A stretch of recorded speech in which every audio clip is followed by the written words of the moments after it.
कोई भी गुण प्रवाह आवे और हम नाम जप न छोड़े तो गुण प्रवाह बदल जाएगा, नाम जप सब ठीक कर लेगा। अब हम जान रहे हैं कि रजोगुण आ गया है हमारे अंदर, पर राधा राधा राधा राधा राधा राधा जान रहे हैं कि तमोगुण आ गया, निद्रा आलस प्रमाद क्रोध हिंसा द्वेष ये बढ़ रहा है, राधा राधा राधा राधा राधा राधा। तो भगवान का नाम मंगलमय है, भगवान का नाम सर्व सामर्थ्यमय है, भगवान का नाम आनंदमय है। उस आनंद में वो रजोगुण तमोगुण निकल जाएगा और सतोगुण आ जाएगा। भोजन सतोगुण करो, मोबाइल से सतोगुणी वस्तुएं देखो, सतोगुण पुरुषों का संग करो, सतोगुण खान पान रहेगा तो सतोगुण ज्यादा देर टिकेगा, और नाम जप करो तो रजोगुण तमोगुण का प्रभाव आपके ऊपर नहीं पड़ पाएगा, वो आएगा और फिर निकल जाएगा। और अगर नाम जप नहीं चल रहा तो रजोगुण तमोगुण अपनी छाप छोड़ जाएगा, कोई क्रिया ऐसी करवा देगा जिससे आपका मन संस्कार युक्त होकर चंचल हो जाएगा। इसलिए नाम जप पर विशेष ध्यान दो। निशांत कुमार जी, महाराज जी राधा वल्लभ श्री हरिवंश, महाराज जी जो श्रद्धा और समर्पण से श्री राधा नाम का जप करता है, क्या उसे सारूप्य या सायुज्य मुक्ति मिलती है या भगवत सेवा की प्राप्ति होती है? जैसी इच्छा करेगा,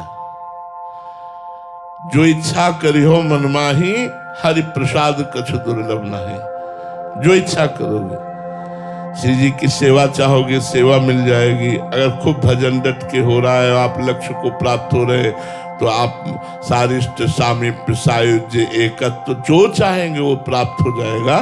हाँ, जो इच्छा करियो मन माही, हरि प्रसाद कुछ दुर्लभ नहीं। पर डट के भजन होना चाहिए। आप भजन पर ध्यान दें, जो भगवान आगे करना होगा वो कर देंगे। खूब नाम जप करें। रंजना सिंह जी, राधे राधे महाराज जी। महाराज जी, जीवन में जो इस वक्त है जो आपके हित में है उसे स्वीकार कर लेना चाहिए, या आपको पता है कि आप और बेहतर कर सकते हैं तो उस दिशा में आगे बढ़ने का प्रयास? आप बढ़ना चाहिए, उतने में रुकना नहीं चाहिए। चाहे लौकिक उन्नति हो चाहे पारलौकिक उन्नति हो, हमें आगे बढ़ते चलना जब तक पूर्णता ना हो जाए। संसार की तरफ से जब हमारा मन उब जाए कि बस हो गया प्रभु, और भगवान की तरफ से जब ये हो जाए कि अब तो कृपा हो गई, निरंतर भजन चल रहा है, तब हमारी उन्नति वास्तविक हुई है। जब तक संसार की किसी वस्तु व्यक्ति स्थान की चाह है और भजन ठीक से नहीं हो रहा है, तब तक हमें आगे बढ़ते रहना चाहिए। भजन में असंतोष और भोगों में संतोष, ये अच्छे उपासक का लक्षण है। लौकिक और पारलौकिक दोनों उन्नति के लिए असंतोष धारण करते हुए खूब भजन करो तो आगे बढ़ जाओगे। संतोष कर लोगे तो उतने में राजी हो के मन भोगों में आसक्त हो जाएगा। चारू वालिया जी, हरियाणा से। गुरुदेव भगवान, आपने एक सत्संग में बताया था कि सूकर को वैकुंठ का वैभव भी अच्छा नहीं लगता, वो तो कीचड़ में ही सुख का अनुभव करता है। महाराज जी, वैसी ही स्थिति इस नीच मन की हो रही है? हाँ, सबके मन की, आपकी नहीं, सबके मन की प्राय ऐसी स्थिति है। जब तक इसको हम शास्त्र स्वाध्याय और संतों के संग के द्वारा इसे निर्मल नहीं करते, तब तक ये मलिन मन गंदे आचरणों में सुख का अनुभव करता है, गंदे भोजनों में सुख का अनुभव करता है। अपने घर का सुंदर पवित्र भोजन छोड़कर होटलों में पाना शुरू करेगा।